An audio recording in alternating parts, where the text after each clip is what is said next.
Durante 43 años de matrimonio, mi esposo me prohibió pisar una iglesia. Decía que la religión era cosa de gente débil, de mujeres ignorantes que no sabían pensar por cuenta propia.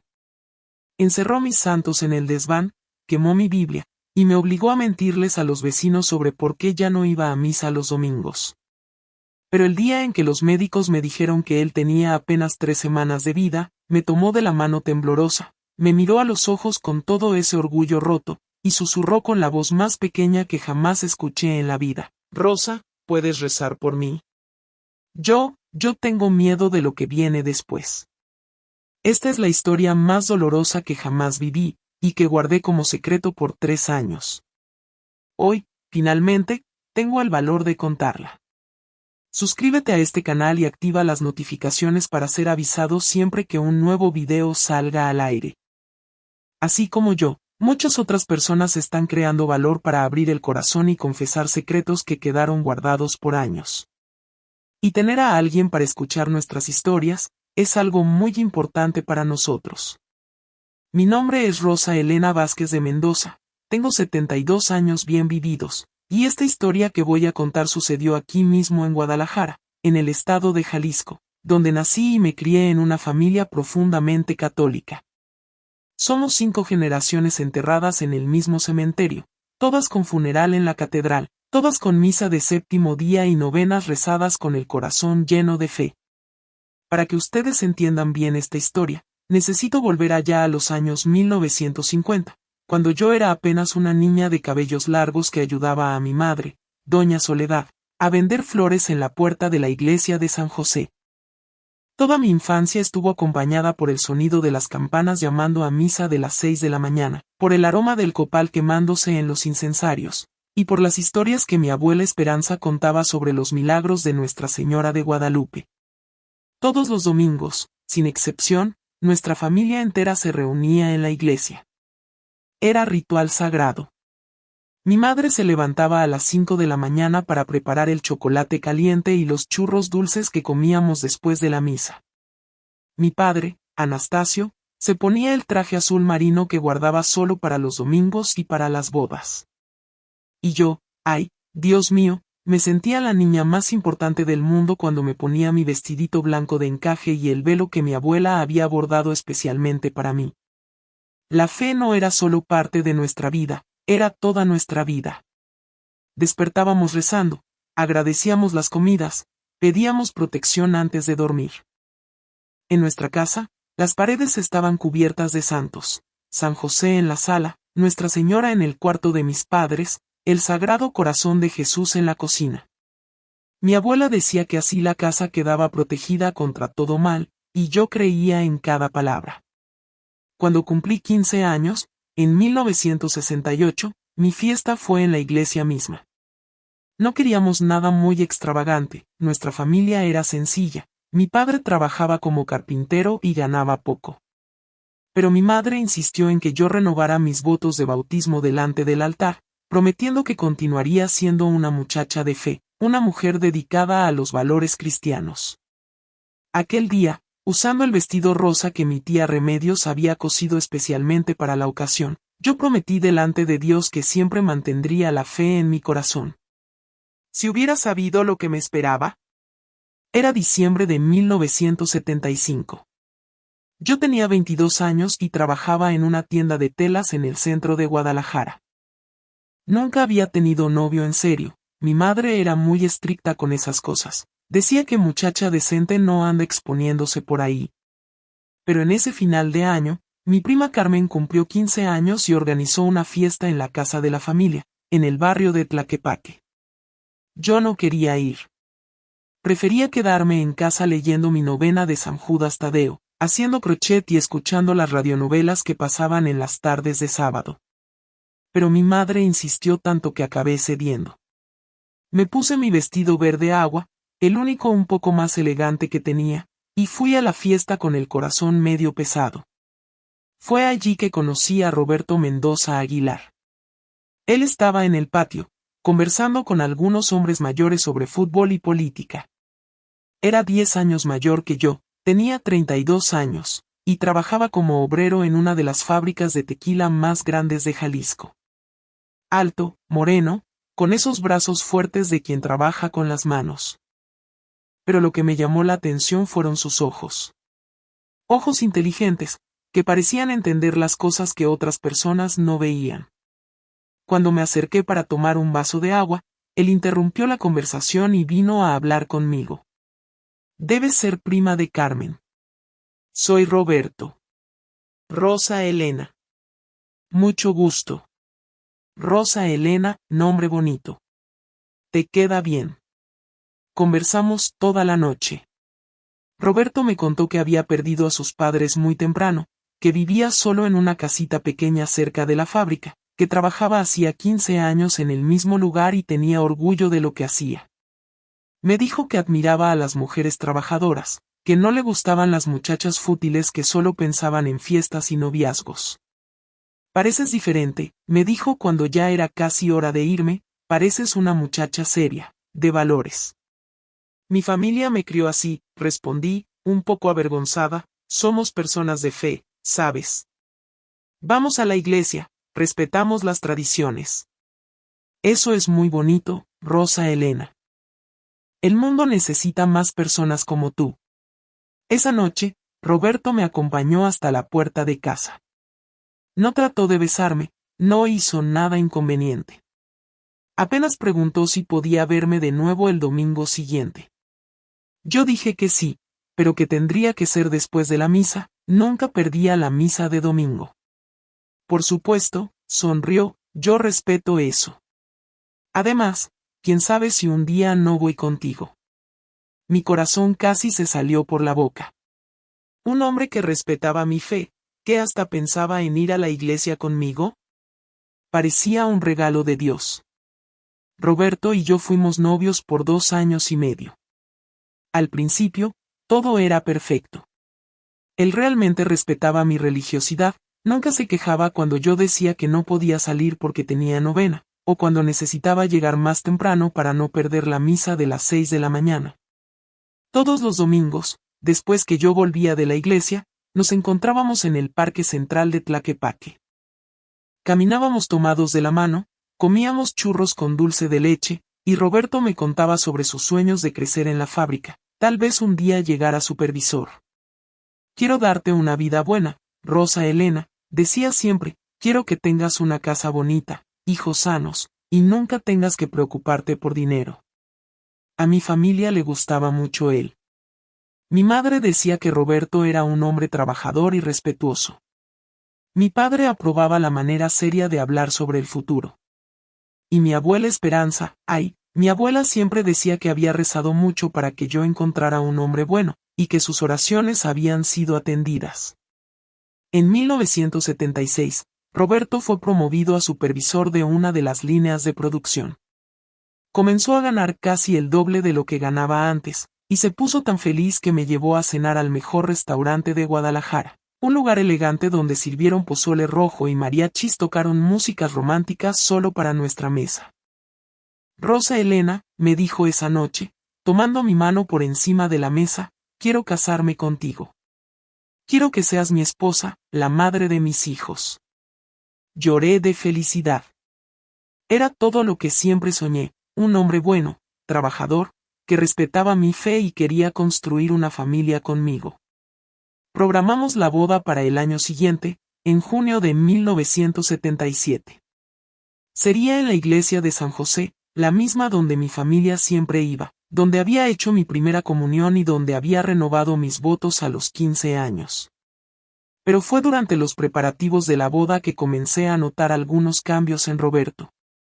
Primero fueron comentarios pequeños, que en esa época no les di mucha importancia. Cuando el padre nos llamó para conversar sobre los preparativos de la ceremonia, Roberto se puso medio impaciente. ¿Por qué tanta burocracia? Se quejó cuando salimos de la iglesia, es solo una ceremonia, no necesita tanta complicación. Roberto, casarse en la iglesia es cosa seria, expliqué, hay que seguir los rituales, las tradiciones. Lo sé, lo sé. Es solo que, a veces pienso que la iglesia complica demasiado las cosas simples. En esa época, Pensé que era solo nerviosismo de novio. Todo hombre se pone medio ansioso antes del matrimonio, ¿verdad? Después comenzó a cuestionar otras cosas. ¿Por qué necesitaba ir a misa todos los domingos? ¿Por qué no podía faltar una vez u otra? ¿Por qué mi familia rezaba antes de todas las comidas? No es que esté en contra, Rosa Elena, explicaba siempre, es solo que a veces pienso que ustedes exageran un poco. La religión es importante, pero tiene que haber equilibrio. Yo siempre estaba de acuerdo, siempre trataba de no darle importancia. Estaba tan enamorada, tan ansiosa por casarme, que no quería ver las señales que estaban justo delante de mis ojos. Nuestra boda fue hermosa. Una ceremonia sencilla, pero llena de amor y tradición. Roberto llegó a la iglesia puntualmente, vestido con un traje negro prestado del hermano mayor. Yo usé el vestido de mi madre, ajustado por doña Remedios, y el velo que había pertenecido a mi bisabuela. Cuando el padre nos preguntó si prometíamos amarnos y respetarnos en todos los momentos de la vida, Roberto respondió sí con una voz firme que me llenó de esperanza. En el momento del intercambio de anillos, hasta besó mi mano delicadamente, como un verdadero caballero. La fiesta fue en el salón de la propia iglesia. Mariachis tocaron músicas tradicionales, mi tía hizo cochinita pibil para más de 100 personas, y bailamos hasta las 2 de la madrugada. Roberto estaba feliz, juguetón, haciendo bromas con mis primos y contando historias divertidas de la fábrica. Esa noche, cuando finalmente llegamos a casa, una casita pequeña pero acogedora que Roberto había alquilado en el barrio de Santa Tere, me sentí la mujer más bendecida del mundo. Gracias, Dios mío, recé bajito antes de dormir, por haberme dado un esposo tan maravilloso. Los primeros meses fueron realmente felices. Roberto salía temprano a trabajar, yo cuidaba la casa y trabajaba medio tiempo en la tienda de telas. Los domingos, después de la misa, hacíamos almuerzos especiales, recibíamos visitas de la familia, y pasábamos las tardes conversando sobre nuestros planes para el futuro. Yo había puesto algunas imágenes de santos por la casa, Nuestra Señora de Guadalupe en la sala, San José en el cuarto, el Sagrado Corazón en la cocina. Roberto no se quejaba, apenas comentaba de vez en cuando que yo me esmeraba en la decoración religiosa. Convertiste nuestra casa en una iglesia, bromeaba, pero yo percibía que no era exactamente una broma. En diciembre de ese año, 1977, Roberto recibió otra promoción. Ahora era supervisor general de toda el área de embotellado. El salario aumentó significativamente, y con eso vino también un cambio en su comportamiento. Comenzó a relacionarse con personas diferentes en el trabajo. Ingenieros, administradores, gente que había estudiado en universidades de la capital. Y esas personas, según Roberto, tenían visiones más amplias sobre la vida. Rosa Elena, ¿sabías que en México tenemos libertad religiosa? Me dijo una tarde de enero, eso significa que cada persona puede elegir en qué creer, o hasta no creer en nada. Por supuesto que lo sé, Roberto. Pero nuestra familia siempre fue católica. Lo sé. Y no hay problema alguno con eso. Solo pienso que es interesante pensar en otras posibilidades, ¿sabes? Comencé a preocuparme. Roberto estaba leyendo libros diferentes, hablando sobre política de una manera que nunca había escuchado antes. Criticaba al gobierno, a la iglesia, a las tradiciones que nuestra familia siempre respetó. México necesita modernizarse, Rosa Elena, decía siempre, necesitamos dejar de vivir en el pasado, presos en supersticiones y tradiciones antiguas. Cuando usaba la palabra supersticiones para hablar de nuestra fe, mi corazón se apretaba. Pero yo trataba de no pelear, trataba de entender su punto de vista. El cambio radical sucedió en marzo de 1978. Roberto había pasado una semana entera leyendo un libro grueso sobre socialismo que pidió prestado a un colega de trabajo. Se quedaba hasta tarde en la noche estudiando esas páginas, haciendo anotaciones en una libretita negra. Era Domingo de Ramos. Yo me había arreglado como siempre hacía, mi vestido azul marino con flores bordadas, el velo que mi madre me había regalado de boda, los zapatos negros de tacón bajo que guardaba solo para ocasiones especiales. Estaba frente al espejo, poniéndome el lápiz labial rosa claro, cuando Roberto apareció detrás de mí. «Te ves muy bonita», dijo, pero había algo extraño en el tono de voz. «Gracias, amor. Voy a llegar tarde a misa si no salgo ahora. Rosa Elena, necesito conversar contigo sobre eso». Me volteé para mirarlo. Roberto estaba serio, con esa expresión que ya estaba aprendiendo a temer. ¿Conversar sobre qué? Sobre esta historia de iglesia. Pienso que ya es hora de que pares con eso. ¿Parar con qué, Roberto? Con esta dependencia religiosa.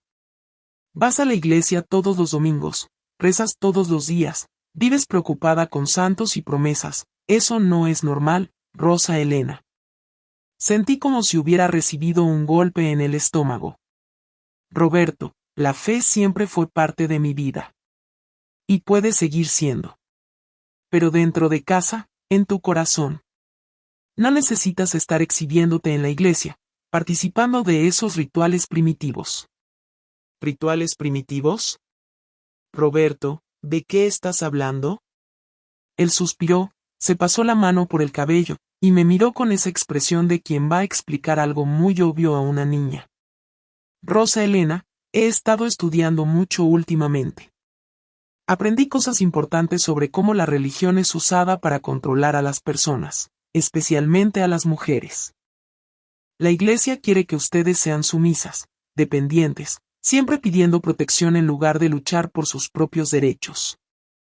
Eso no es verdad, Roberto. Sí es verdad.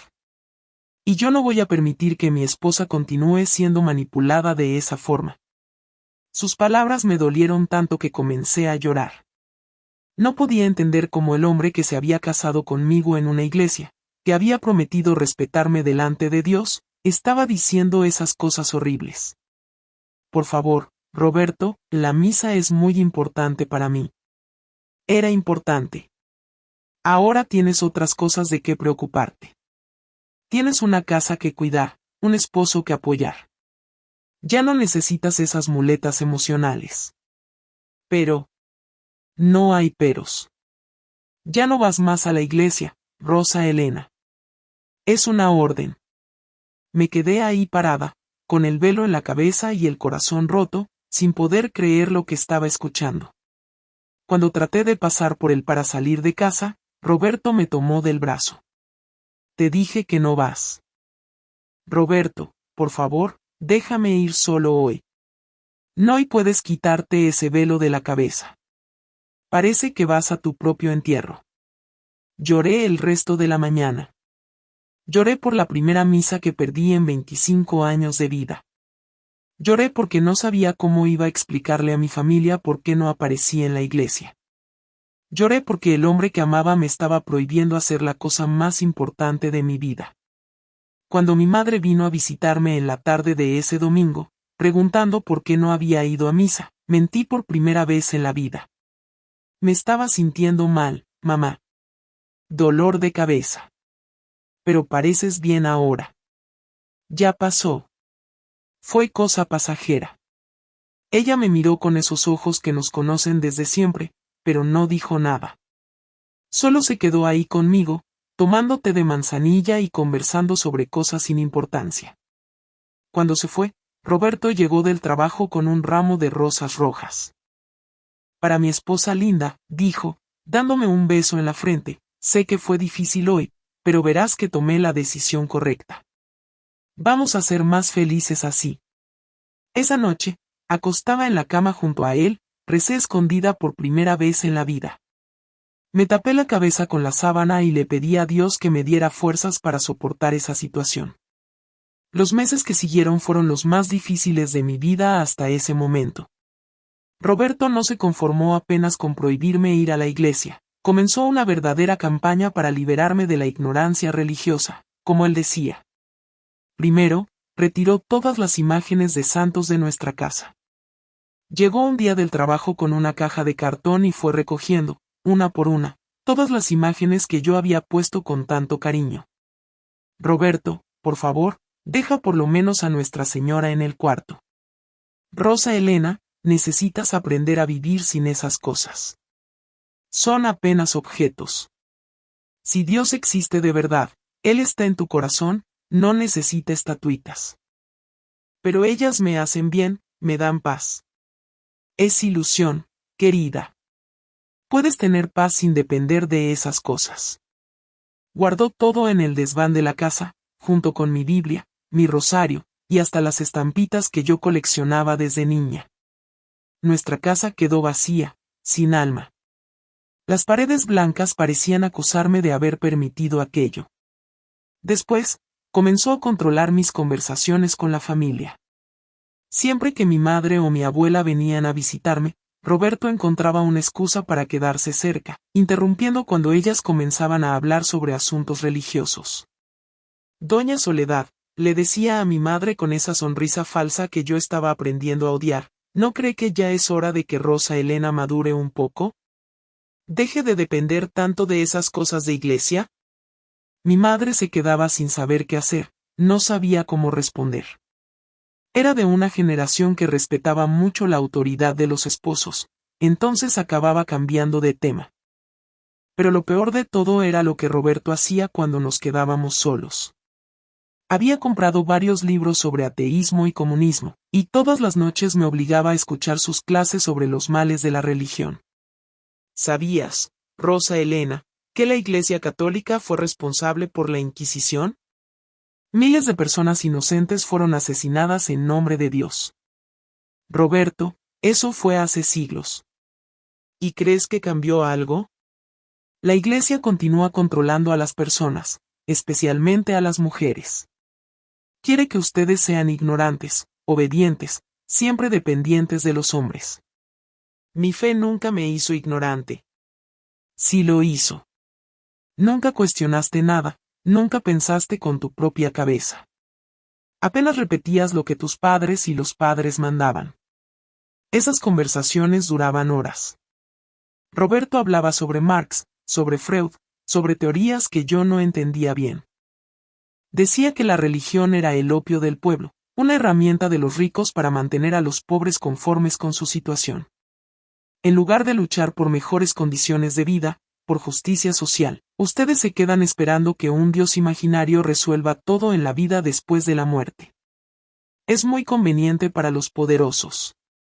Yo trataba de argumentar, trataba de explicar que mi fe me daba esperanza, que me ayudaba a ser una persona mejor. Pero Roberto siempre tenía una respuesta lista, siempre conseguía hacerme sentir tonta y atrasada. Rosa Elena, eres una mujer inteligente.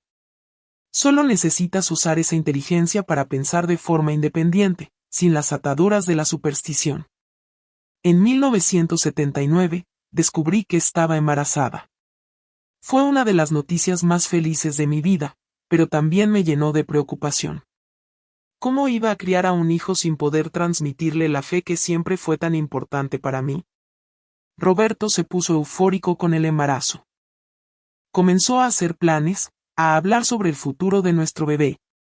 Pero cuando toqué el tema del bautizo, fue categórico. Mi hijo no va a ser bautizado, Rosa Elena. No voy a permitir que marquen a una criatura inocente con símbolos religiosos. Roberto, ¿el bautizo es tradición en nuestra familia? Era tradición. Ahora nosotros vamos a crear nuestro propio camino. Nuestro hijo va a crecer libre para elegir en qué creer cuando tenga edad suficiente para pensar por cuenta propia. Pero ¿y si algo pasa? ¿Si se enferma? Rosa Elena, por favor. El bautizo no protege a nadie contra enfermedades. Eso es pensamiento primitivo. Lo que protege a nuestro hijo es amor, cuidado médico adecuado, educación. Pasé todo el embarazo angustiada. Quería tanto poder rezar abiertamente por la salud del bebé, poder pedir la protección de Nuestra Señora. Pero tenía que hacer todo escondida, cuando Roberto no estaba cerca. Nuestra hija nació en febrero de 1980. Una niña linda, sana, que lloraba fuerte y tenía los ojitos más expresivos que jamás vi en la vida. Cuando la enfermera preguntó el nombre que íbamos a darle, Roberto respondió inmediatamente. Elena. Elena Mendoza Vázquez. Yo había sugerido Esperanza, en homenaje a mi abuela, pero Roberto dijo que era nombre anticuado, lleno de connotaciones religiosas. Elena era más moderno, más internacional. En los primeros meses de vida de Elena, yo sufría viendo cómo otras familias llevaban a sus bebés para ser bautizados en la iglesia. Quería tanto poder hacer esa ceremonia linda, ver a mi hija vestida de blanco, recibiendo las bendiciones del Padre. Pero Roberto vigilaba todo. Desconfiaba siempre que yo me demoraba demasiado en volver del mercado, preguntaba con quién había conversado, de qué habíamos hablado. Era como si fuera una prisionera en mi propia vida. Rosa Elena, andas extraña últimamente, me dijo cierta tarde, cuando Elena tenía cerca de 6 meses, no estás pensando en hacer algo a mis espaldas, ¿verdad? ¿Cómo así, Roberto? Tipo llevar a nuestra hija escondida a algún padre para bautizarla. Por supuesto que no. Era mentira. Yo realmente había pensado en eso algunas veces. Pero sabía que Roberto nunca me perdonaría si lo descubría. En 1982 nació nuestro segundo hijo, Carlos. Roberto eligió el nombre, obvio, dijo que era en homenaje a Carlos Marx. Yo no tuve ni derecho a opinar. Con 2 hijos pequeños y un esposo cada vez más rígido en sus convicciones antirreligiosas, mi vida se volvió una rutina de sufrimiento silencioso. Despertaba todas las mañanas con ganas de agradecer a Dios por el nuevo día, pero tenía que guardar esa gratitud solo para mí. Veía a mis hijos creciendo sin conocer las oraciones que arrullaron mi infancia, sin saber quiénes eran los santos que siempre protegieron a nuestra familia. Roberto se había vuelto aún más radical. En la fábrica, era conocido como uno de los líderes del movimiento sindical. Organizaba reuniones, hacía discursos sobre los derechos de los trabajadores, y siempre relacionaba esas luchas con la crítica a la religión. La iglesia siempre fue aliada de los patrones, decía siempre, enseña a los trabajadores a ser conformes, a aceptar la explotación como si fuera voluntad de Dios. En casa, continuaba con sus clases nocturnas. Ahora hablaba también sobre la importancia de criar a los hijos libres de los prejuicios religiosos. Nuestros hijos van a ser diferentes, Rosa Elena. Van a pensar por cuenta propia, cuestionar todo, no aceptar verdades ya hechas. Pero Roberto, algunas tradiciones son importantes. Las tradiciones son cadenas que aprisionan a las personas en el pasado.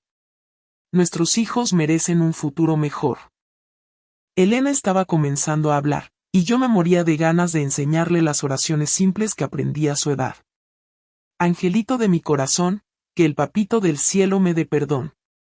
Pero no podía. Si Roberto escuchaba, iba a tener una crisis terrible.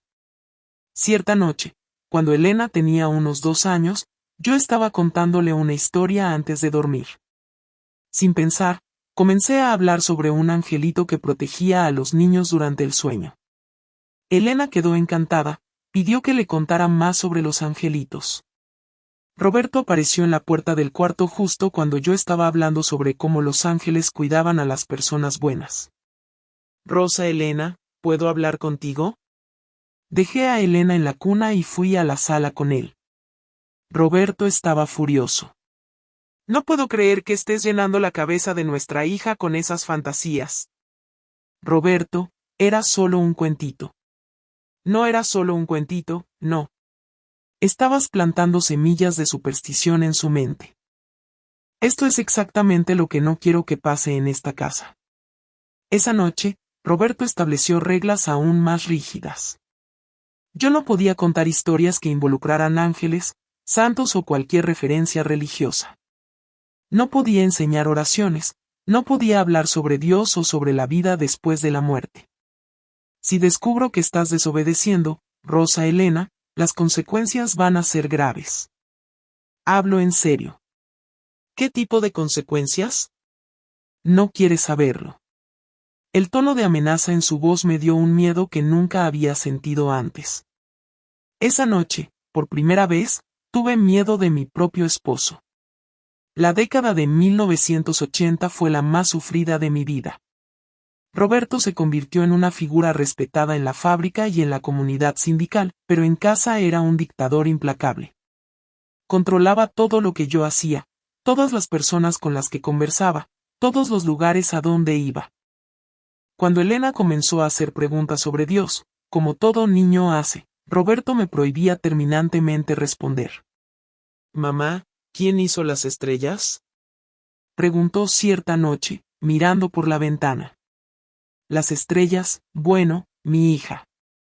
Las estrellas se formaron a través de procesos físicos y químicos que suceden en el universo hace billones de años. Roberto interrumpió, tomando a Elena en brazos. No necesitas ningún ser mágico para explicar eso. La ciencia explica todo mucho mejor que las historias inventadas. Elena quedó confundida, como cualquier niña de 3 años quedaría con una explicación tan compleja. Yo veía en sus ojitos la misma pregunta que existía en mi corazón. ¿Por qué papá hablaba de una manera tan complicada sobre cosas simples? Cuando Roberto no estaba cerca, yo trataba de compensar contando historias sobre princesas y hadas, siempre cuidando de no mencionar nada que pudiera sonar religioso. Pero era como tratar de alimentar a alguien solo con migajas, nunca era suficiente para satisfacer el hambre espiritual que yo sentía. Carlos, que era menor, aún no hacía tantas preguntas. Pero yo sabía que llegaría su momento también, y mi corazón ya dolía pensando en lo difícil que sería. En 1985, pasó algo que me marcó profundamente. Mi madre se enfermó mucho, cáncer en el pulmón. Los médicos dijeron que era grave, que necesitaba cirugía urgente, pero que las posibilidades no eran muy buenas. Toda la familia se reunió en el hospital. Mis primos, mis tíos, mi abuela Esperanza que ya tenía más de 80 años. Todo mundo rezando, haciendo promesas, organizando novenas por la recuperación de mi madre. Yo quería tanto participar de ese momento de unión de la familia, quería poder rezar junto con ellos, hacer mis propias promesas. Pero Roberto no se apartaba de mi lado ni por un minuto. Rosa Elena, no quiero verte involucrada con esas supersticiones, me susurró al oído cuando vio a mi tía distribuyendo estampitas de San Judas Tadeo. Tu madre necesita apoyo emocional, no teatro religioso. Mi madre murió en una madrugada fría de septiembre. Yo estaba tomando su mano cuando dio el último suspiro. Sus últimas palabras fueron, Rosa Elena, promete que vas a cuidar tu fe, no dejes que nadie te quite eso. No pude prometer nada. Apenas lloré, sosteniendo esa mano que me había enseñado a hacer la señal de la cruz, que me había mostrado cómo doblar las rodillas delante del altar, que había bordado mi primer velo. El funeral fue uno de los momentos más dolorosos de mi vida. No porque mi madre hubiera muerto, eso ya lo esperaba.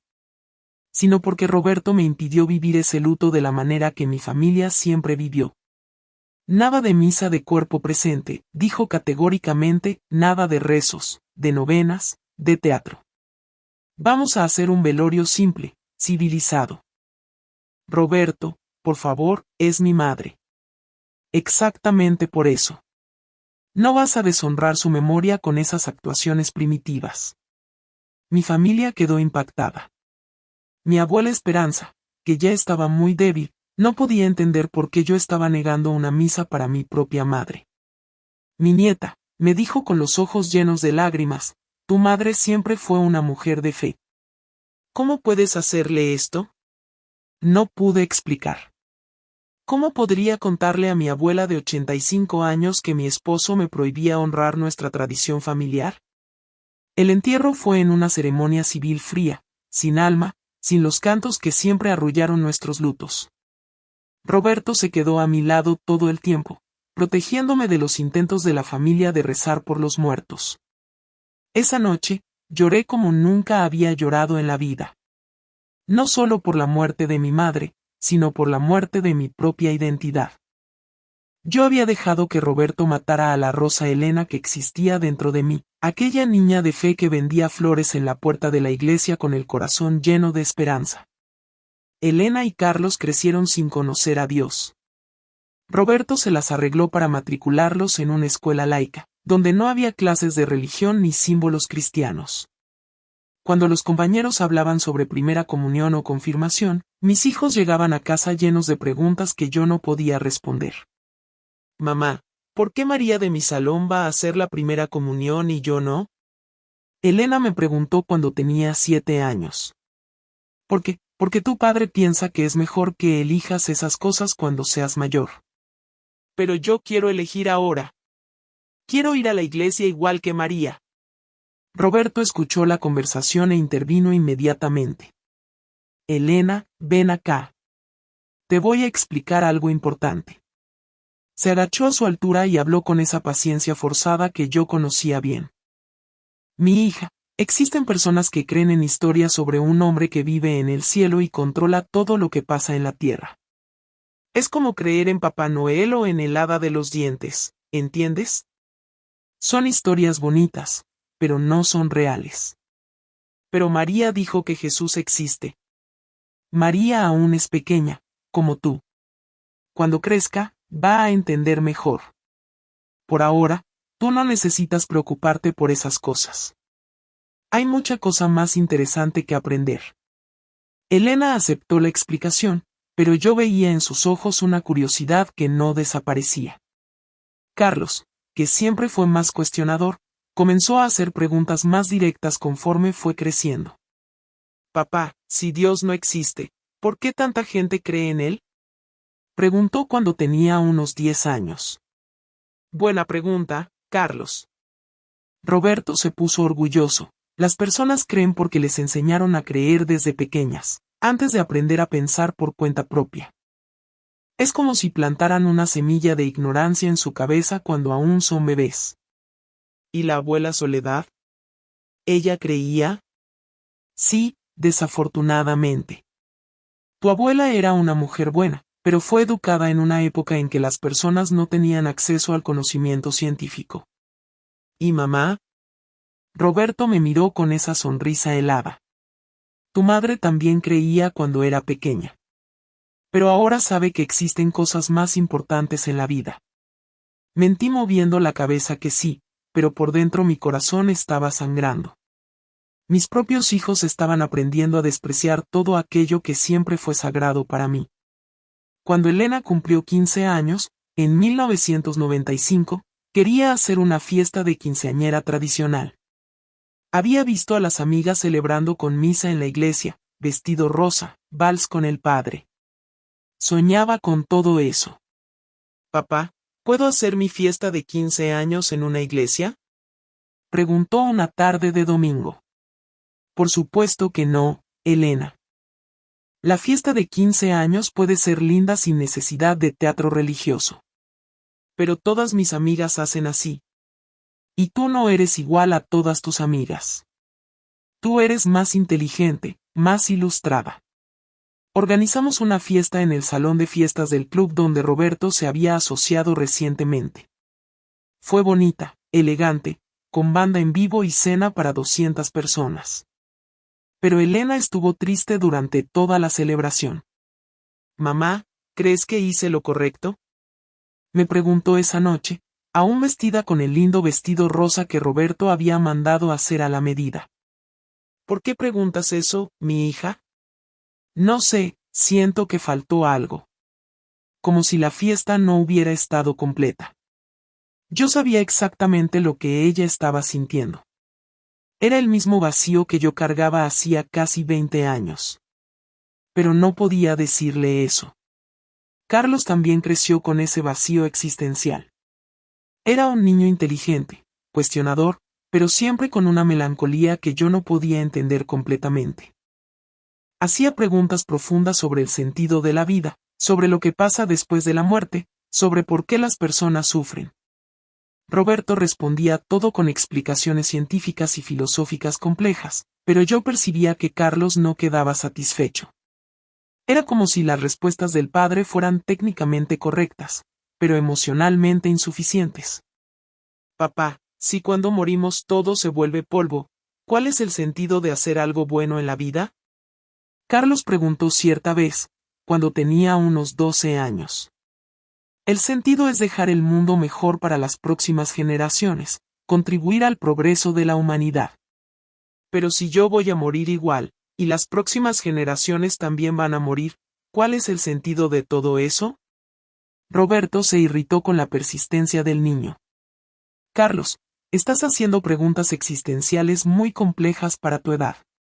Cuando crezcas y estudies más, vas a entender mejor. Pero yo veía que Carlos continuaba inquieto. Tanto él como Elena tenían algo faltando en sus vidas, y yo sabía muy bien qué era. Durante todos esos años, yo trataba de mantener mi fe viva de formas secretas y creativas. Cuando iba al mercado, siempre pasaba por la iglesia de San José. Me quedaba algunos minutos del lado de afuera, solo mirando, respirando ese aire sagrado que extrañaba. A veces, cuando Roberto estaba trabajando y los niños en la escuela, yo subía al desván y abría esa caja donde estaban guardados mis objetos religiosos. Tomaba mi rosario viejo y rezaba algunos misterios, siempre con el oído atento a cualquier ruido que pudiera indicar que alguien estaba llegando. En 1990, cuando Elena tenía 10 años y Carlos 8, comencé a trabajar medio tiempo en una tienda de artesanías en el centro de Guadalajara. Era un trabajo que Roberto aprobaba porque decía que me mantenía productiva e independiente. Lo que él no sabía es que la tienda quedaba a apenas 2 cuadras de la catedral. Durante mi horario de almuerzo, yo conseguía entrar en la iglesia por algunos minutos. No podía quedarme mucho tiempo porque Roberto a veces pasaba a buscarme al trabajo sin avisar, pero esos pocos minutos eran como agua en el desierto. Me arrodillaba en el último banco, bien al fondo, y me quedaba ahí respirando el aroma del incienso, escuchando el eco de los pasos de los pocos fieles que iban a rezar en medio de la semana. No me atrevía a hacer oración vocal porque tenía miedo de que alguien conocido me viera y le contara a Roberto, pero hacía oraciones mentales intensas. Dios mío, perdóname por estar viviendo esta vida de mentira. Ayúdame a aguantar un poco más. Protege a mis hijos, aunque no te conozcan. Y un día, si es de tu voluntad, devuélveme la libertad de adorarte como siempre soñé. Esas visitas secretas a la iglesia me sostuvieron durante muchos años. Era mi pequeño acto de resistencia, mi forma de mantener encendida la llama de la fe que Roberto trataba de apagar hacía tanto tiempo. ¿Pueden imaginar lo que es vivir más de 20 años escondiendo la cosa más importante de su vida? Fingiendo ser alguien que no son, educando a sus hijos contra todo aquello en lo que creen? Díganme allá en los comentarios. En mi lugar, ¿qué habrían hecho? ¿Habrían tenido valor de enfrentar al esposo desde el principio, o se habrían sometido como yo hice? Porque les juro que hasta hoy me pregunto si tomé las decisiones correctas. En 1998, Elena se casó con un muchacho muy bueno, llamado Fernando. Se habían conocido en la universidad, ella estudiaba administración y él ingeniería civil. Era un muchacho trabajador, respetuoso, de familia tradicional de Guadalajara. Cuando Fernando pidió a Elena en matrimonio, mencionó que le gustaría que la ceremonia fuera en la iglesia de su familia, donde sus padres y abuelos también se habían casado. Era una tradición que quería mantener. Roberto casi tuvo un ataque. De ninguna manera. Mi hija no se va a casar en una iglesia. Si quieren casarse, que sea en una ceremonia civil, como personas civilizadas. Papá, pero es importante para Fernando. Elena, no puedes empezar un matrimonio cediendo a supersticiones.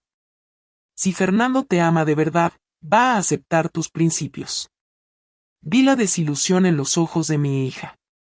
Era obvio que ella también habría querido casarse en una iglesia, con un vestido blanco largo, caminando por el pasillo central mientras el órgano tocaba la marcha nupcial.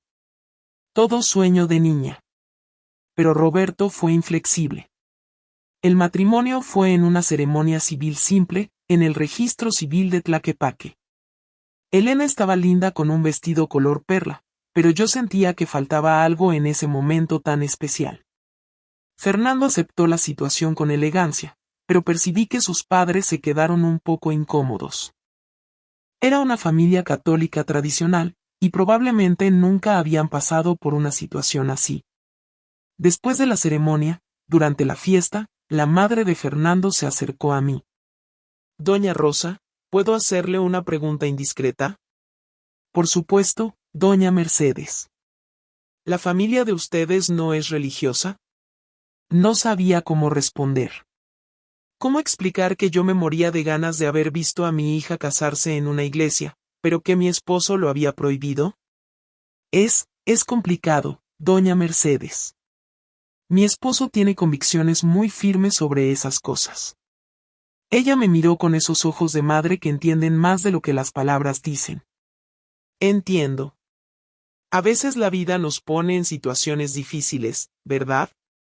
Esa noche, cuando volvimos a casa después de la fiesta, lloré escondida en el baño. Una tradición más de nuestra familia que había sido rota, un momento sagrado más que Roberto me había impedido vivir plenamente. Carlos se graduó de ingeniero en 2000 y consiguió un empleo muy bueno en una empresa de Monterrey. Era una oportunidad excelente, con salario alto y posibilidades de crecimiento. Roberto estaba orgulloso. Decía que el hijo se había convertido en un hombre exitoso gracias a la educación racional que había recibido. Pero yo sentía que Carlos estaba huyendo de algo. En los últimos años de la universidad, se había vuelto una persona muy seria, casi melancólica. Raramente sonreía, raramente demostraba alegría genuina. Era como si hubiera perdido la capacidad de maravillarse con la vida. La noche antes del viaje a Monterrey, conversamos solos por última vez. Mamá, ¿puedo hacerte una pregunta? Por supuesto, mi hijo. ¿Eres feliz? La pregunta me tomó completamente desprevenida. ¿Cómo así, Carlos? ¿Eres una persona feliz? ¿Realizada? ¿O estás solo, existiendo? Miré a los ojos de mi hijo y vi ahí una madurez que me asustó. Carlos tenía apenas 20 años, pero parecía cargar el peso de alguien mucho mayor. ¿Por qué estás preguntando eso? Porque te miro a ti y a papá, y a veces siento que son como actores representando papeles. Como si la vida real de ustedes estuviera escondida en algún lugar que yo no puedo ver. Carlos. No necesitas responder, mamá. Ya entendí por tu cara. Me dio un abrazo apretado, más apretado de lo que me había dado en años. Mamá, cuando logre establecerme en Monterrey, puedes visitarme cuando quieras. Sola. Sin papá. ¿Por qué sin tu padre? Porque quiero conocer a la verdadera Rosa Elena. Aquella que existía antes de que yo naciera. Lloré cuando Carlos se fue. No solo porque mi hijo se estaba mudando lejos, sino porque había percibido que yo no era realmente yo misma. Que había una Rosa Elena escondida, enterrada viva hacía más de 20 años. Los años fueron pasando. Roberto y yo envejecimos lado a lado, pero siempre sentí que éramos dos extraños compartiendo la misma casa. Él continuaba con sus convicciones inquebrantables, siempre leyendo, siempre criticando la religión, siempre orgulloso de la familia ilustrada que había construido. Yo continuaba con mi trabajo en la tienda de artesanías y mis visitas secretas a la iglesia. Con el tiempo, logré desarrollar una especie de rutina espiritual clandestina.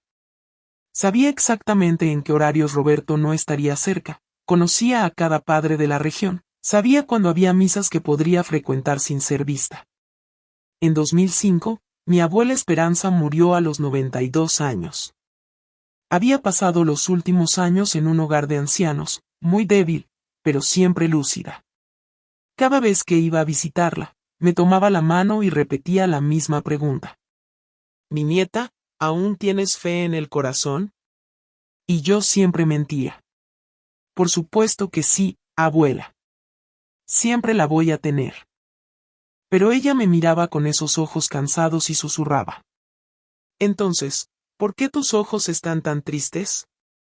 El funeral de la abuela Esperanza fue otro momento doloroso.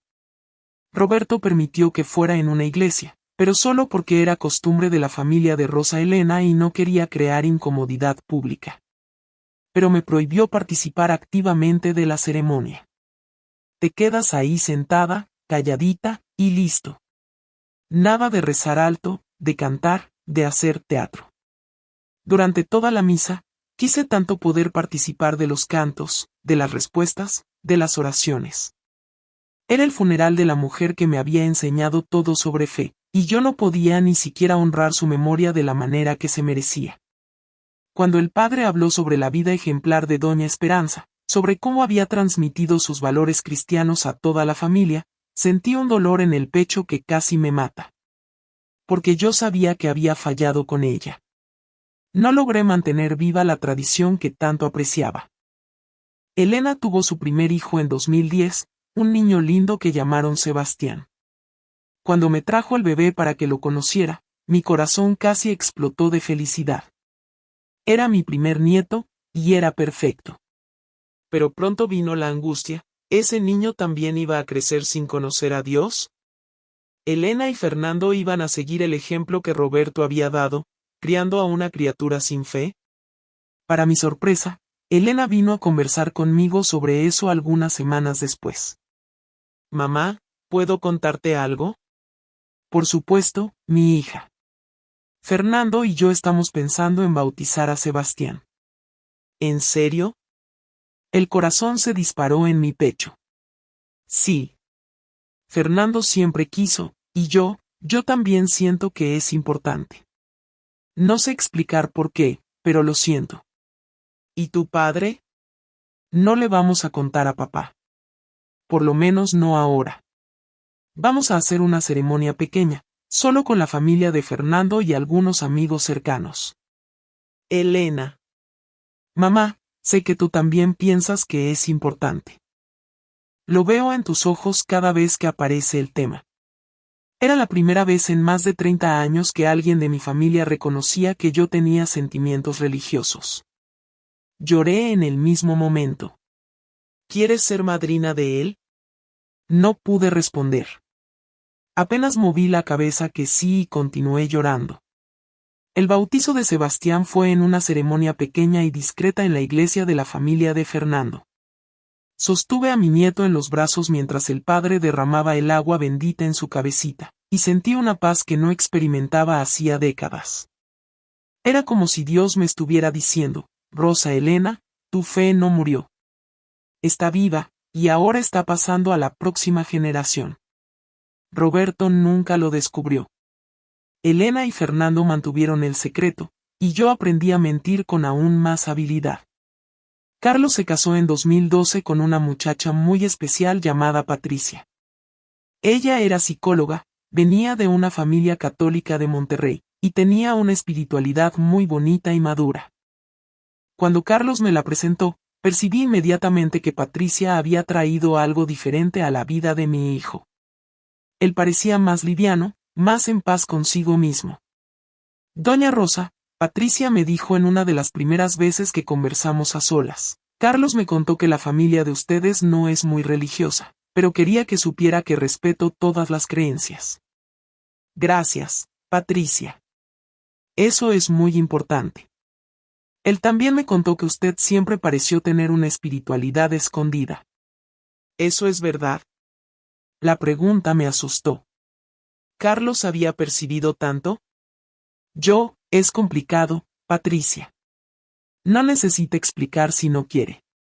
Solo quería que supiera que, si algún día quiere conversar sobre esas cosas, estoy aquí. Fue la primera vez en más de 30 años que alguien me ofreció un espacio seguro para hablar sobre fe.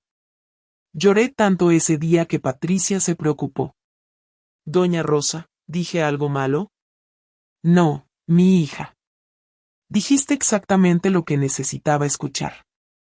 Pero antes de contarles cómo terminó esta historia, si les está gustando, dejen el like, suscríbanse al canal y compartan con alguien que necesite escuchar esto. Porque lo que pasó después, cambió mi vida para siempre, y tal vez pueda tocar el corazón de quien está pasando por algo parecido. Roberto se jubiló en 2018, a los 68 años. Había trabajado durante 45 años en la misma fábrica, subiendo todos los escalones posibles en la jerarquía sindical. Era respetado, tenía una buena jubilación, y planeaba aprovechar los años de descanso leyendo, viajando, conociendo lugares nuevos. Durante los primeros meses de jubilación, estaba feliz y animado. Hacía planes ambiciosos, hablaba sobre viajes que quería hacer, libros que quería leer. Decía que finalmente iba a tener tiempo para cultivarse aún más intelectualmente. Pero a finales de 2019, comenzó a quejarse de dolores en la espalda. Dolores que venían y se iban, sin motivo aparente. Roberto siempre fue muy terco con relación a los médicos. Decía que la medicina moderna era muy comercial, que los médicos inventaban enfermedades para vender medicamentos. Son dolores de la edad, Rosa Elena, decía siempre, después de 45 años cargando peso en la fábrica, es normal tener algunos dolores. Roberto, sería bueno que te hicieras algunos exámenes. Exámenes para gente hipocondríaca. Yo sé cuando algo está mal con mi cuerpo. Los dolores fueron empeorando gradualmente. Al principio era solo cuando se levantaba muy rápido, o cuando se quedaba mucho tiempo en la misma posición. Después comenzó a doler cuando caminaba, cuando subía escaleras, cuando se agachaba para tomar algo. En enero de 2020, Roberto apenas podía salir de la cama. El dolor estaba tan fuerte que no dormía bien hacía semanas. Había perdido el apetito, estaba más delgado, más pálido. Roberto, ya basta, le dije con firmeza una mañana que gimió de dolor por 10 minutos seguidos. Vas al médico hoy, aunque tenga que arrastrarte. Rosa Elena. No hay Rosa Elena. Está sufriendo hace meses, y yo no aguanto más verte así. Por primera vez en más de 40 años de matrimonio, impuse mi voluntad sobre la suya. Y Roberto, tal vez porque realmente estaba sintiendo mucho miedo, estuvo de acuerdo. Fuimos al hospital particular donde nuestro plan de salud atendía. El médico que nos recibió, Dr. Ramírez, era un hombre joven y competente. Hizo varias preguntas, examinó a Roberto detalladamente, y pidió una serie de exámenes. Señor Roberto, voy a ser franco con usted. Estos síntomas pueden indicar varias cosas, algunas simples, otras más complicadas. Necesitamos investigar con cuidado. Roberto se puso nervioso con la seriedad del médico. Doctor, ¿usted cree que puede ser algo grave? Vamos a esperar los resultados de los exámenes para estar seguros. Pero es importante hacer todo rápidamente. Los exámenes estuvieron listos en una semana. Dr. Ramírez nos llamó para conversar una tarde de martes. Recuerdo perfectamente la fecha, 3 de marzo de 2020. Roberto estaba nervioso, pero aún trataba de mantener esa postura de hombre fuerte y racional. Yo estaba aterrorizada, porque había pasado la semana entera con un presentimiento malo que no podía explicar. Señor Roberto, doña Rosa Elena, el doctor comenzó con un tono de voz muy serio. Desafortunadamente tengo que darles una noticia difícil. Mi corazón se detuvo. Los exámenes mostraron que usted tiene un tumor en el páncreas.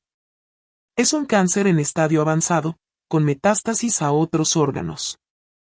Roberto quedó completamente blanco. Por algunos segundos, no dijo nada. Apenas miró al médico como si no hubiera entendido. Doctor, ¿qué significa eso exactamente? Significa que la enfermedad está en una fase muy avanzada. El tumor es grande, y ya se extendió al hígado y a los pulmones. Pero hay tratamiento, ¿verdad? Pregunté con la voz temblorosa, ¿hay cómo curar? El doctor nos miró con esa compasión profesional que los médicos aprenden a tener. Desafortunadamente, en este estadio, las opciones de tratamiento son limitadas. Podemos hacer quimioterapia paliativa para disminuir el crecimiento del tumor y aliviar los síntomas, pero... ¿Pero qué? Roberto interrumpió. Pero la expectativa de vida es de algunas semanas, máximo 2 o 3 meses. El silencio en la sala fue ensordecedor. Roberto se quedó ahí sentado, absorbiendo esa información que cambiaba todo. Yo no podía ni llorar, estaba en estado de shock completo. ¿Está seguro de eso, doctor? Roberto preguntó con una voz que nunca había escuchado antes, ¿no puede estar equivocado? Rehicimos los exámenes 2 veces para tener certeza absoluta. Lamento mucho, pero no hay error. Volvimos a casa en silencio. Roberto manejaba despacio, como si estuviera aprendiendo a manejar de nuevo. Yo miraba por la ventana y veía la vida normal de Guadalajara sucediendo, personas trabajando, niños jugando, vendedores gritando sus mercancías, como si nada hubiera cambiado. Pero para nosotros, todo había cambiado. Esa noche, Roberto no pudo dormir. Se quedó caminando por la casa, tocando papeles, organizando documentos que nunca organizaba. Estaba tratando de mantener el control, pero yo podía sentir su desesperación creciendo a cada hora. Rosa Elena, me dijo cuando el sol estaba naciendo, siempre pensé que iba a vivir por lo menos hasta los 80 años. Mi padre murió a los 79, mi madre a los 76. Pensé que tenía tiempo. Roberto. Tengo tantas cosas que aún quería hacer. Libros que quería leer, lugares que quería conocer. Era la primera vez que veía a Roberto demostrando vulnerabilidad real. Durante 45 años, siempre fue el hombre fuerte, convencido, que tenía respuestas para todo. Ahora estaba delante de algo que ningún libro de filosofía podía explicar, su propia mortalidad. En los días siguientes, trató de mantener la rutina normal. Se levantaba a la misma hora, tomaba café, leía el periódico.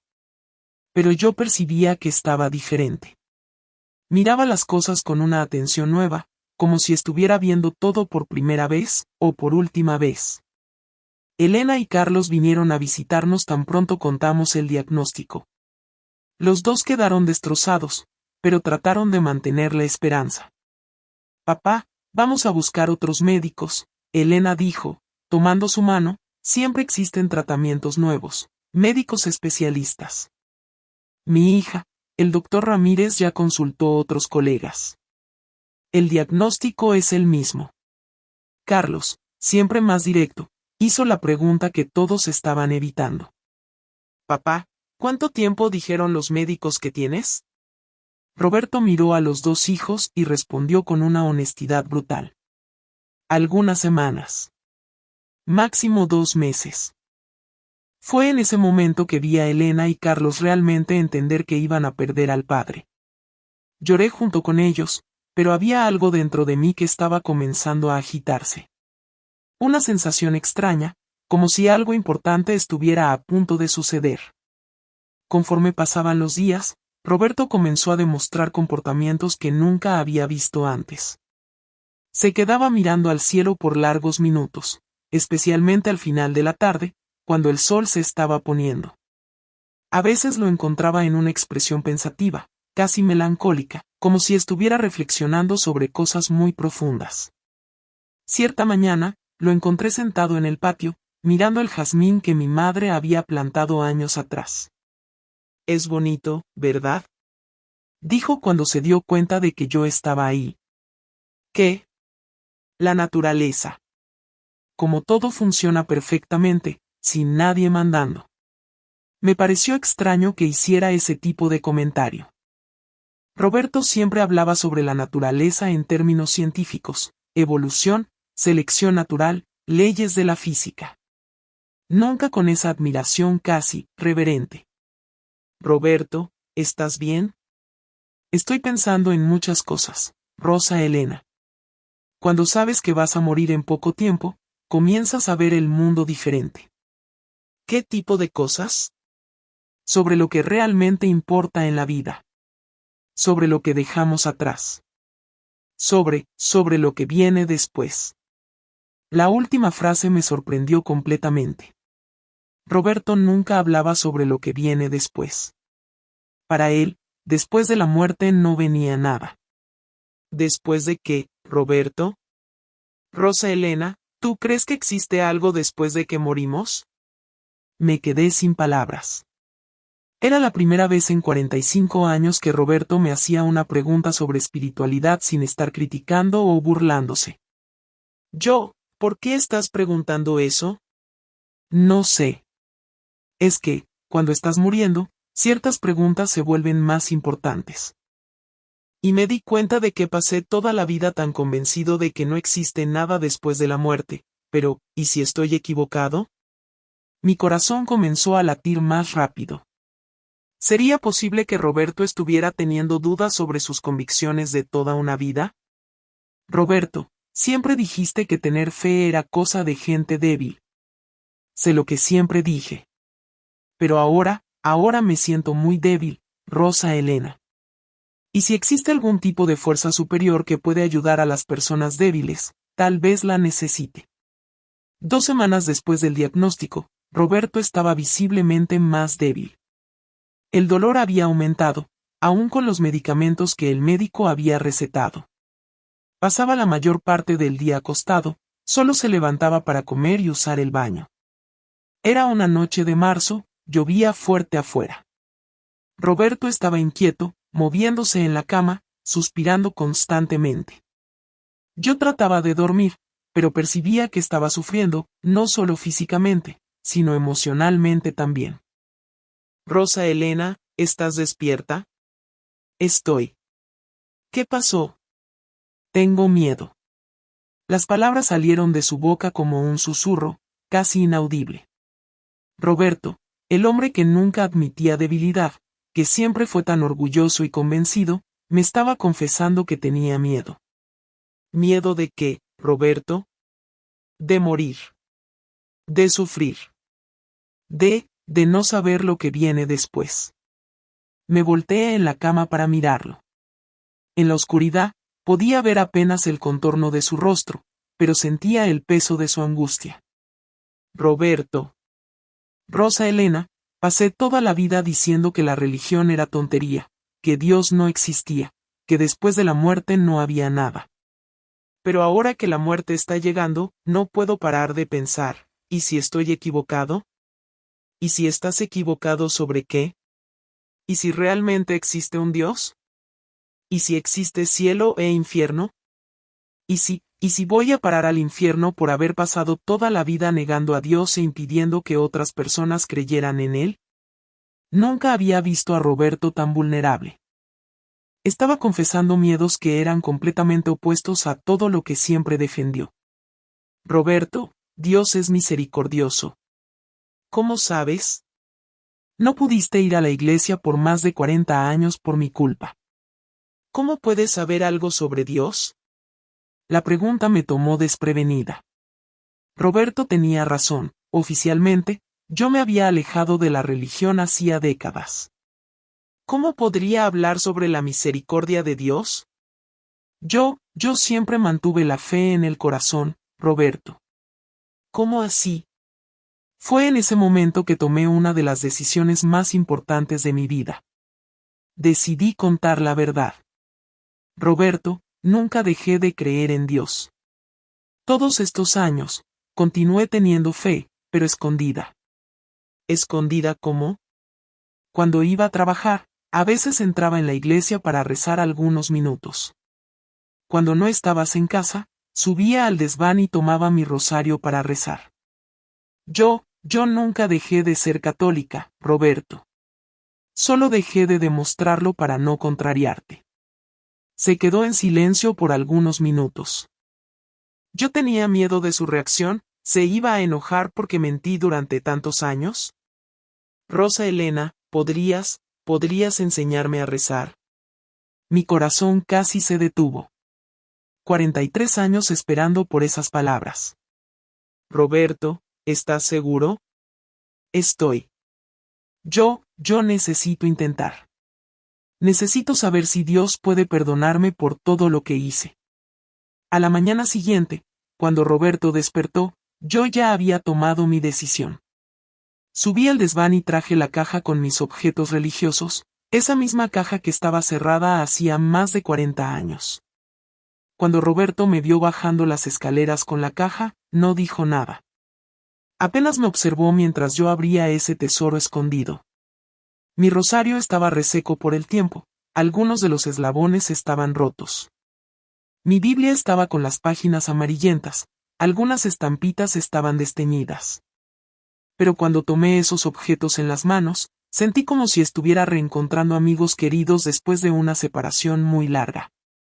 Rosa Elena, quemé tu Biblia hace unos 20 años, Roberto dijo con la voz llena de culpa. Estaba en un momento de mucha rabia contra la religión, e hice algo terrible.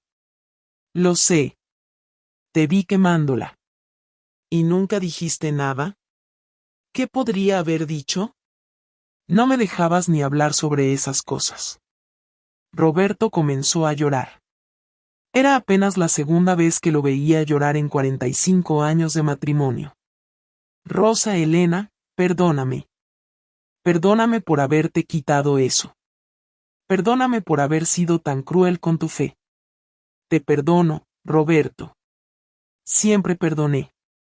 Me senté en la orilla de su cama y tomé el rosario en las manos. ¿Quieres que te enseñe a rezar el rosario? Quiero. Pero, no sé ninguna oración. No hay problema. Vamos a empezar despacio. Le enseñé a Roberto las oraciones básicas. Primero la señal de la cruz, que hizo con manos temblorosas, repitiendo cada palabra después de mí. Después el Padre Nuestro, que trató de memorizar con la seriedad de un niño aprendiendo las primeras lecciones. Padre nuestro que estás en el cielo, repetía, palabra por palabra, santificado sea tu nombre. Cuando llegamos a la parte perdona nuestras ofensas así como nosotros perdonamos a los que nos ofenden, Roberto paró. Rosa Elena, ¿crees que Dios puede realmente perdonar a alguien como yo? ¿A alguien que pasó toda la vida negándolo, impidiendo que otras personas lo conocieran? Roberto, Dios perdona a todo el mundo que se arrepiente de verdad. No importa lo que la persona haya hecho antes. ¿Cómo puedes tener tanta certeza? Porque pasé 40 años rezando por ti. Pidiendo que Dios tocara tu corazón, para que un día encontraras la fe. Y mira, mis oraciones están siendo respondidas. Roberto me miró con una expresión de sorpresa y gratitud que nunca voy a olvidar. ¿Rezaste por mí durante todos esos años? ¿Aún siendo yo tan cruel contigo? Todos los días, Roberto. Todos los días. En los días siguientes, Roberto se dedicó a aprender sobre la fe con la misma intensidad que siempre dedicó a sus estudios sobre ateísmo. Pedía que le leyera trechos de la Biblia, hacía preguntas sobre los santos, quería entender los significados de las oraciones. Rosa Elena, explícame esta historia de Jesús muriendo en la cruz para salvar a las personas. ¿Cómo funciona eso? Es sobre amor, Roberto. Jesús amó tanto a la humanidad que dio su propia vida para mostrarnos que Dios nos perdona, no importa lo que hayamos hecho. ¿Aún a alguien como yo? Especialmente a alguien como tú. Roberto pasaba horas rezando el rosario. Al principio, era difícil para él, se perdía en medio de las avemarías, olvidaba las palabras, se frustraba con su propia inexperiencia. Pero persistía con una determinación que me conmovía. Una tarde, me pidió algo que me sorprendió completamente. Rosa Elena, ¿podrías llamar a un padre para conversar conmigo? ¿Estás seguro? Estoy seguro. Quiero confesarme. Quiero pedir perdón por todo lo que hice. Llamé a la parroquia de San José, la misma iglesia donde nos habíamos casado, donde yo siempre quise volver durante todos esos años. El padre Miguel, un hombre bondadoso de cabellos grises, se ofreció a venir a nuestra casa el mismo día. Cuando el padre llegó, Roberto estaba nervioso, pero determinado. Yo me quedé en la sala mientras ellos conversaron en el cuarto. Pude escuchar a Roberto llorando, pidiendo perdón, contando sobre todos los años en que se había opuesto a la religión. Padre, impedí que mi esposa fuera a la iglesia por más de 40 años, lo escuché diciendo, prohibí que mis hijos conocieran a Dios, quemé objetos sagrados. ¿Será que Dios puede perdonarme? La voz del padre Miguel era calma y compasiva. Mi hijo, la misericordia de Dios es infinita. No existe pecado que Él no pueda perdonar cuando hay arrepentimiento sincero. La conversación duró más de 1 hora. Cuando el padre salió del cuarto, vino a hablar conmigo en la sala. Doña Rosa Elena, su esposo hizo una confesión muy bonita y sincera. Raramente vi a alguien arrepentirse con tanta profundidad. Padre, ¿él realmente puede salvarse después de todo lo que hizo? Mi hija, la conversión en el lecho de muerte no es poco común. Muchas veces es cuando las personas finalmente logran ver más allá de las ilusiones de este mundo y encontrar a Dios. Roberto vivió 3 semanas más después de la confesión. Fueron las 3 semanas más espirituales de su vida, y también las más especiales de nuestra vida conyugal. Despertaba todas las mañanas pidiendo que rezáramos juntos. Habíamos creado una rutina: desayuno, lectura bíblica, rosario, y después una conversación larga sobre fe, perdón, y el sentido de la vida. Rosa Elena, desperdicié tantos años peleando contra Dios, decía siempre, si hubiera encontrado la fe antes, habríamos sido mucho más felices. Roberto, tal vez necesitabas pasar por todo eso para encontrar a Dios de la manera correcta. A veces los caminos de Dios son misteriosos. ¿Crees que Él permitió que me enfermara para darme una última oportunidad? Creo que Dios nunca desiste de nadie. Él esperó por ti todos esos años, de la misma manera que yo esperé. Elena y Carlos venían a visitarnos todos los días. Al principio, quedaron impactados viendo al padre rezando, hablando sobre Dios, pidiendo bendiciones. Pero gradualmente comenzaron a entender que aquello estaba trayendo paz para él. Papá, realmente estás diferente, Elena comentó cierta tarde, pareces más tranquilo. Estoy, mi hija.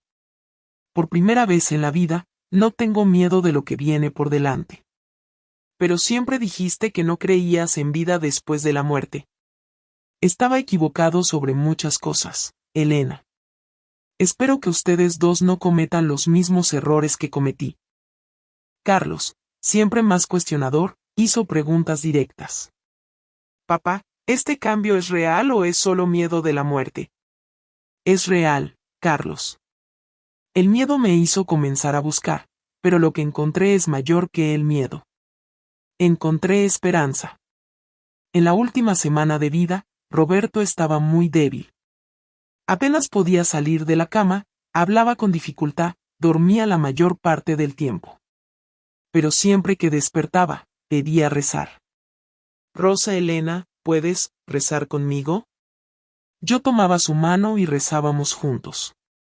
A veces él no podía hablar, apenas movía los labios acompañando mis oraciones. Otras veces susurraba palabras sueltas: gracias, Dios, perdón, misericordia.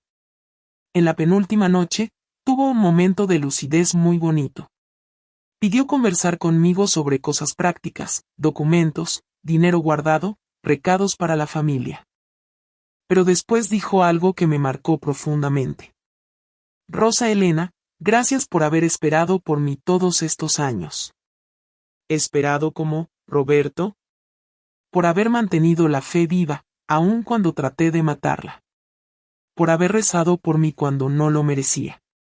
Por haberme perdonado antes incluso de que pidiera perdón. Te amé todos estos años, Roberto. El amor verdadero siempre espera. Ahora entiendo lo que es amor verdadero. Es lo que Dios siente por nosotros, aun cuando nos comportamos mal.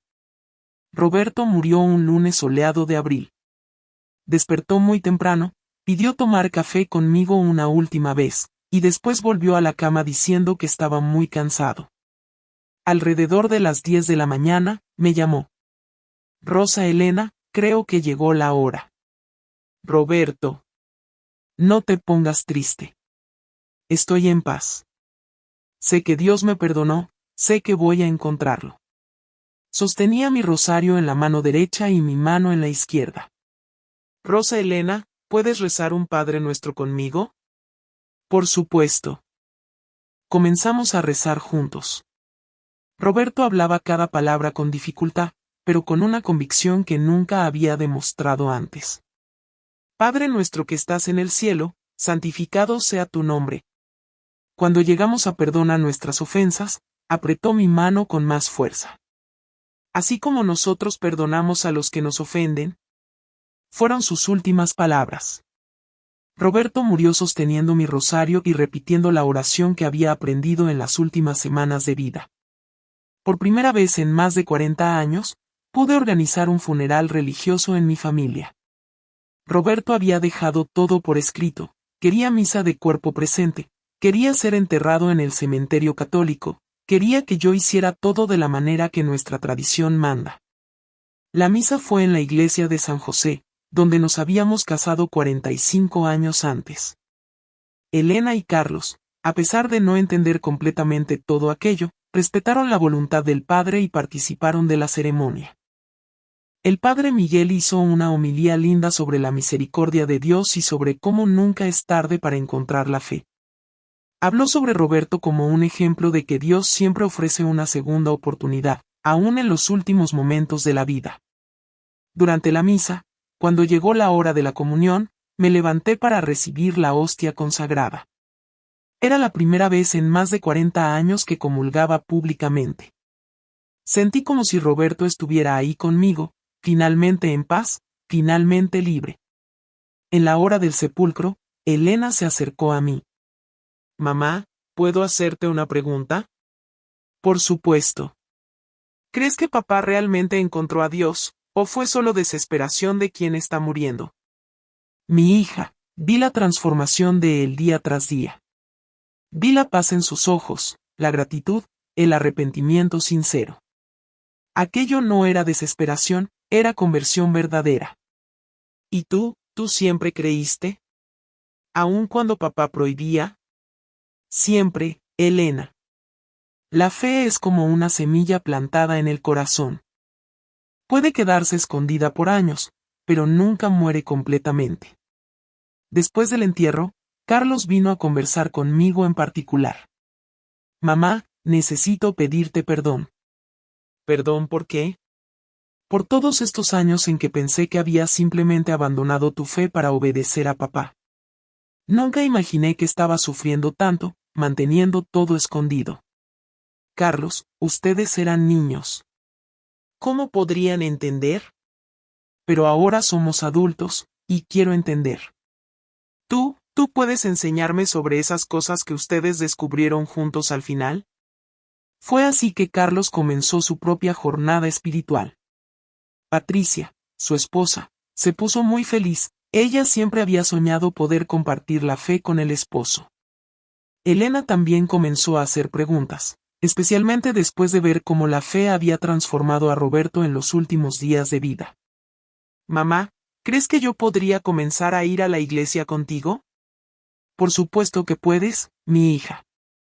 Sería un honor. Hoy, 3 años después de la muerte de Roberto, vuelvo a misa todos los domingos. Elena me acompaña casi siempre, y a veces Carlos viene con Patricia cuando están visitando Guadalajara.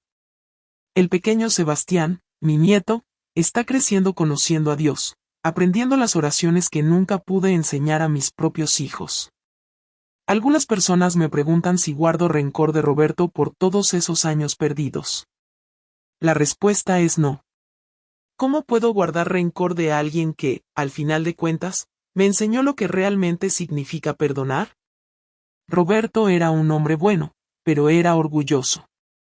Y el orgullo, mis queridos, es el mayor enemigo de la fe. Pero Dios es más fuerte que cualquier orgullo, más paciente que cualquier terquedad. Aprendí que a veces Dios permite que pasemos por situaciones muy difíciles para enseñarnos lecciones importantes. Durante 40 años, pensé que estaba siendo castigada, que había hecho algo malo para merecer ese sufrimiento.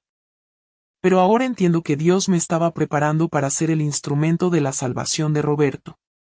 Si no hubiera mantenido la fe viva en mi corazón durante todos esos años, ¿cómo podría haber ayudado a mi esposo a encontrar a Dios cuando más lo necesitaba? Todas las oraciones secretas, todas las lágrimas escondidas, todos los momentos de angustia, todo eso fue transformado en gracia en el momento correcto. Dios usó mi sufrimiento para algo mayor que yo misma. Roberto murió en paz, reconciliado con Dios y conmigo. Nuestros hijos están descubriendo la espiritualidad que nunca conocieron. Nuestro nieto está creciendo en la fe. Y yo, Yo finalmente soy libre para ser quien siempre fui en el fondo del corazón. A veces, cuando estoy rezando en la iglesia, siento como si Roberto estuviera ahí conmigo, agradeciendo por haber esperado tanto tiempo, por haber mantenido encendida la llama de la fe que un día iluminó su camino de vuelta a casa. La vida nos enseña que el amor verdadero siempre espera.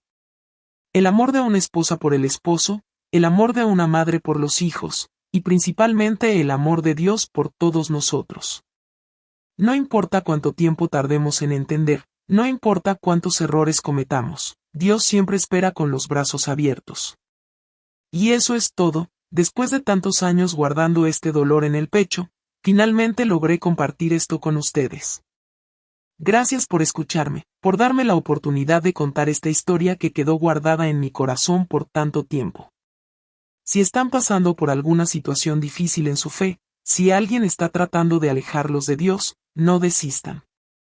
Continúen rezando, continúen creyendo. Porque al final, el amor siempre vence. Y el amor de Dios, ese nunca abandona a nadie. Que Dios los bendiga a ustedes y a sus familias. Y que Nuestra Señora de Guadalupe interceda por todos nosotros.